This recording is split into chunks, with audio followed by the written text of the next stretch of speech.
Welcome to our college briefing show. Today, we have some fascinating stories lined up for you.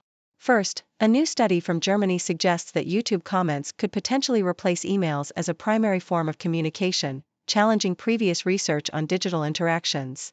Next, the University of Utah's football team is gearing up for a potentially historic season as they aim to crack the college football playoff in their inaugural Big 12 season. With quarterback Cam Rising back from knee surgery rehab, the Utes are set to make a strong bid. Finally, Chinese netizens are celebrating Hong Kong fencer Vivian Kong Manwai's gold medal win at the Paris Olympics, marking a significant achievement and a moment of pride for China. Clips of her victory have gone viral, and the win is especially sweet as it came against a local favorite with France's president in attendance. Please stay tuned for the detailed coverage of these stories. Deutsche Welle. In a world where YouTube's commentary sections have become the new age forums for discussion, traditional emails seem almost redundant. This week, a German study has taken a fascinating turn, revisiting past reports on human promiscuity and unraveling misconceptions. The study suggests that the way promiscuity has been reported might have been skewed, leading to a broader conversation on how societal norms and media portrayal shape our understanding of human behavior. This revelation has sparked debates across various platforms, highlighting the evolving nature of social science research and the importance of revisiting and questioning past studies to gain a more accurate understanding of human nature. Yahoo US. Utah Utes football team, under the seasoned leadership of head coach Kyle Whittingham, is gearing up for a potentially historic season as they enter the Big 12 conference. With the college football playoff expanding to 12 teams, the Utes have a clear path to their first-ever playoff berth if they can clinch the Big 12 championship. Expectations are sky-high, fueled by the return of quarterback Cam Rising, who missed the previous season due to knee surgery. Rising's comeback has rejuvenated the team's offense, which struggled last year, and his chemistry with new and returning wide receivers has been promising. The defense, despite losing key players, remains robust with strong contributors across the board. As the season opener approaches, the Utes are poised to make a significant impact, with early games against Oklahoma State and Arizona set to be crucial in determining their trajectory. Yahoo US. The USC Trojans are undergoing a defensive renaissance under the guidance of new defensive coordinator D'Anton Lynn. At the Big Ten Media Days, players Kamari Ramsey, Miller Moss, and Jonah Monheim expressed their enthusiasm for Lynn's aggressive and dictatorial defensive philosophy, a stark contrast to the previous regime under Alex Grinch. The players highlighted Lynn's approach to attacking offenses and controlling the game, which has instilled a new sense of identity and confidence within the team. This shift in defensive strategy is anticipated to be a game-changer for the Trojans as they navigate the competitive landscape of college football, aiming to solidify their standing and make a significant impact in the upcoming season.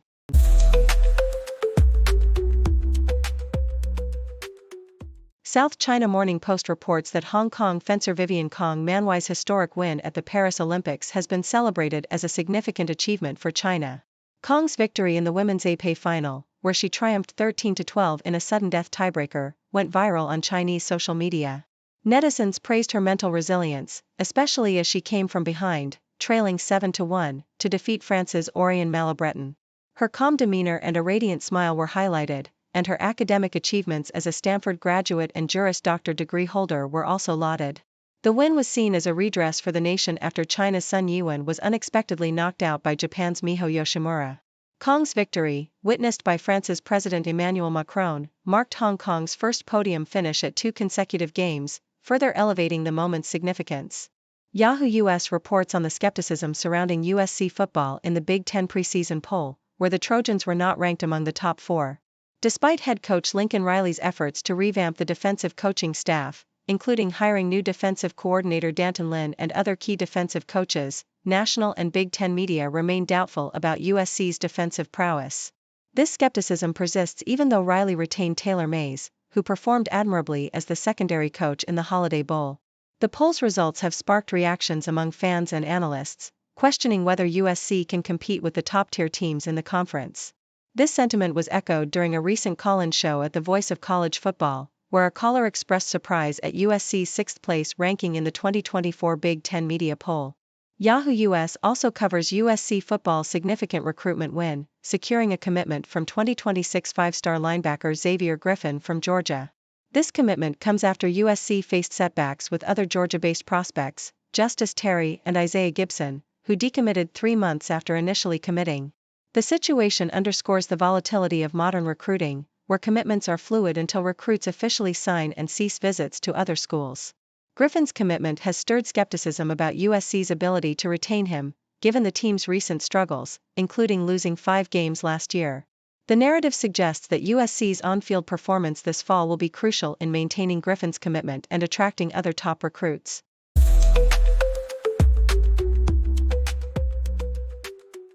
Australian Broadcasting Corporation. Customers walking into the takeaway shop at Urana in southern NSW might not realize the profound significance it holds for Sue McGregor and her family. Sue, a 70-year-old woman diagnosed with dementia 6 years ago, has found a lifeline in this business. Her daughter, Michelle Forrester, bought the shop to help keep her mother active and engaged, hoping to slow the progression of her condition.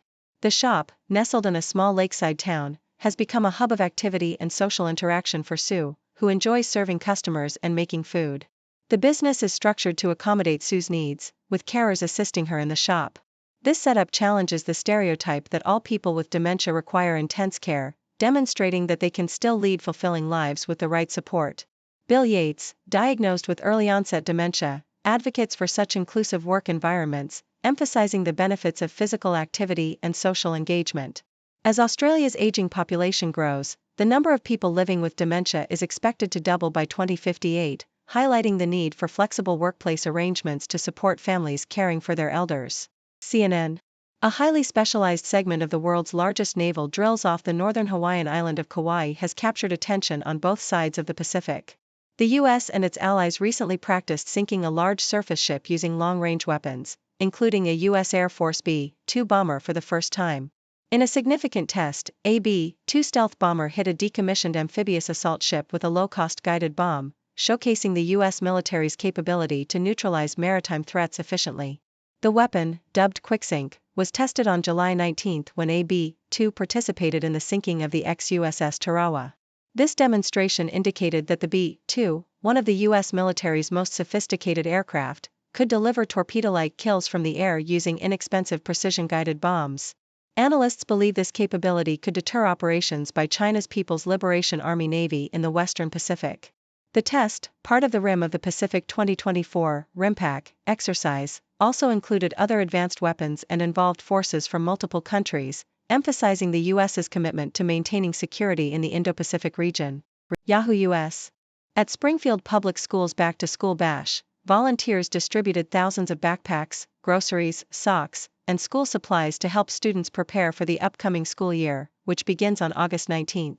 The event, held at the Springfield Expo Center, featured immunizations, sports physicals, and hygiene items, ensuring students had everything they needed for a successful start. Over 175 volunteers participated, with community partners like Care to Learn, Ozarks Food Harvest, and Convoy of Help contributing to the effort. A new addition this year was the opportunity for families to take photos with Casey Wolf, the mascot of the Kansas City Chiefs. This one-stop-shop event, created 3 years ago, aims to alleviate the stress of back-to-school preparations for students and their parents, providing essential resources in a supportive community environment.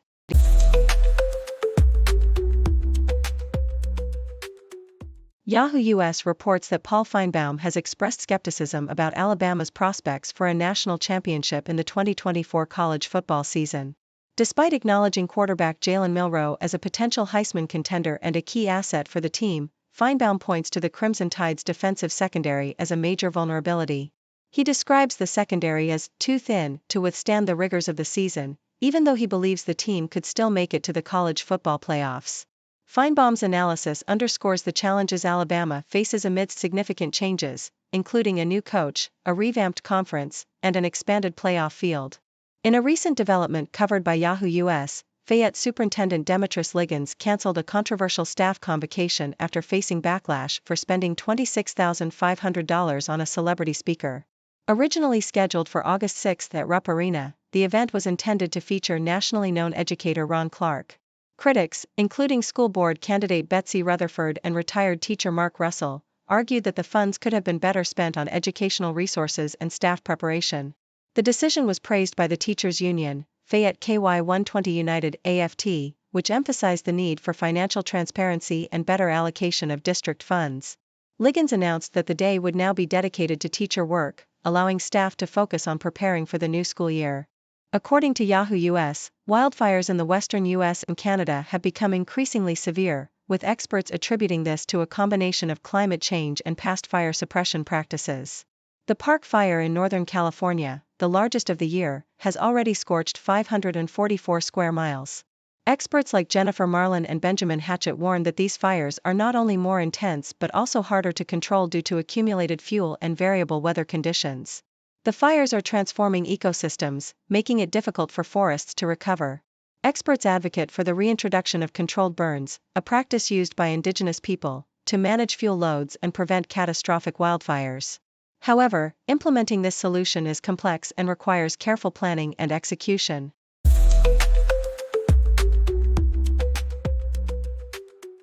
South China Morning Post, Chinese social media platform Xiaohongshu, also known as Red, is making waves in the competitive e-commerce market by leveraging its popularity among young consumers to challenge giants like Alibaba and ByteDance Douyin. With 300 million monthly active users, Xiaohongshu hosted a two-day summit in Hangzhou, attracting merchants, brands, and influencers. The platform, initially a cross-border shopping guide, has evolved into a vibrant community offering lifestyle tips, fashion inspiration, and more. Influencers play a crucial role, with top live streamers generating significant sales despite high commission rates. Xiaohongshu's unique appeal lies in its sophisticated user base, predominantly young women, making it a promising player in China's online shopping industry. Despite its smaller scale compared to Alibaba, Xiaohongshu's innovative approach and loyal user base have carved out a distinctive niche in the market. South China Morning Post, Vivian Kong Manwai made history by winning Hong Kong's first gold medal at the Paris Olympics in the women's épée final, overcoming a 6-point deficit against Oriane Malabreton. Competing in front of French President Emmanuel Macron and a home crowd, Kong's comeback from 7-1 to a sudden-death victory at 12-12 showcased her resilience. This win marks her third Olympic appearance, having previously reached the round of 16 in Rio 2016 and the quarterfinals in Tokyo 2020. Kong's journey, marked by determination and focus, reflects her growth and the support from her coach, Octavian Zadaru.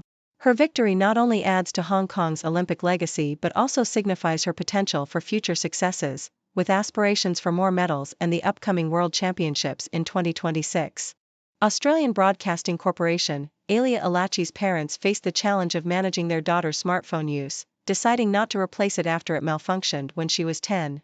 This decision led to the formation of a grassroots alliance, encouraging parents to delay giving smartphones to their children until age 14.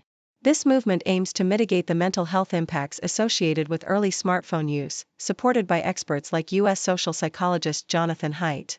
Haidt argues that delaying smartphone and social media exposure leads to better mental health outcomes. The initiative has gained traction, with many parents joining to support healthier childhoods free from digital stress. The approach emphasizes replacing screen time with real-world activities, fostering independence and critical thinking among children.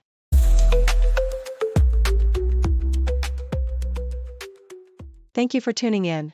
The content above showcases the latest briefing reports and analytical synopses, thoughtfully curated by the 6Do team. These insights stem from a wide array of reputable media outlets, think tanks, government sources, and specialized experts worldwide. We encourage you to explore these sources for a comprehensive perspective. Keep in mind that while the content may not always align with the official standpoint of 6Do Brief, it's not meant to be taken as absolute directives for decision-making. Comprising seasoned media professionals, learned scholars, and accomplished scientists, the 6Do team embodies a trailblazing, fully independent media entity. To customize 6Do Brief to meet your professional needs, you have the option to subscribe to a diverse array of briefings on our website, 6dobrief.com. Regardless of your location, you can conveniently receive 6Do Brief via email.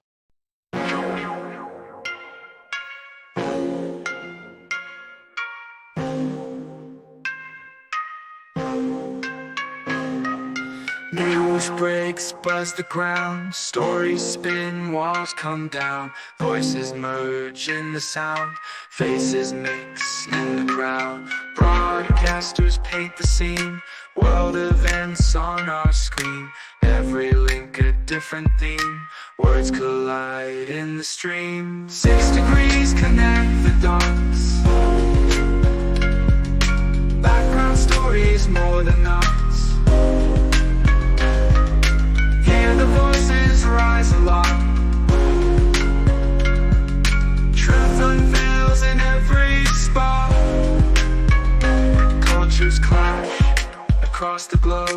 spin the threads in a stroke. Every story wears a road, truth and lies in their code. Journalists dig real deep, secrets out, they don't sleep. Every angle they will keep. In the news we take a leap. New perspectives day by day, hidden truths come to play. In the background shades of gray.